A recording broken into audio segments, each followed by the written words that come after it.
ఇప్పుడు మనం మసాలా టీ పొడిని తయారు చేద్దాం. స్టవ్ వెలిగించుకొని కడాయి పెట్టుకొని దినుసులన్నీ ఒక్కొక్కటిగా వేసుకొని లో ఫ్లేమ్లో నిదానంగా వేయించుకోవాలి. మంచి సువాసన వచ్చే వరకు వేయించుకోవాలి. ఈ మసాలా పొడిలో మనం ఉపయోగించిన దినుసులన్నీ ఆరోగ్యానికి ఎంతో మేలు చేస్తాయి. ములేఠీని, సొంటిని ఈ విధంగా చిన్నగా దంచుకొని వేసుకోవాలి. దాల్చిన చెక్కను కూడా ఇలా చిన్నగా విరుపుకొని వేసుకోండి. చిన్న మంట మీద నిదానంగా వేయించుకోవాలి. ఈ పొడిని టీ పొడితో పాటు కలుపుకొని మసాలా టీలా పెట్టుకోవచ్చు. లేదా విడిగా ఒక స్పూన్ పొడికి 2 గ్లాసుల నీళ్లు పోసుకొని 5 నిమిషాలు బాగా మరిగించి గోరువెచ్చగా చల్లారిన తర్వాత ఒక చెంచా తేనె కలుపుకొని తాగినా కూడా ఆరోగ్యానికి ఎంతో మేలు చేస్తుంది. చివరిగా గులాబీ రేకులు వేసుకోవాలి. గులాబీ రేకులు ఎక్కువసేపు వేగాల్సిన అవసరం ఉండదు.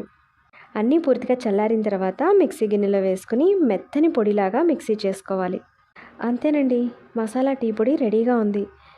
ఇది మంచి ఇమ్యూనిటీ బూస్టర్గా కూడా ఉపయోగపడుతుంది. ఈ మసాలా పొడిని మీరందరూ తప్పకుండా ట్రై చేయండి. నా ఛానల్ని ఫస్ట్ టైం కనుక చూస్తుంటే సబ్స్క్రైబ్ చేయండి. ఈ వీడియో మీకు నచ్చితే లైక్ చేయండి. మీ ఫ్రెండ్స్ అందరికీ షేర్ చేయండి. మీ వాల్యుబుల్ ఒపీనియన్ని కామెంట్ చేయండి.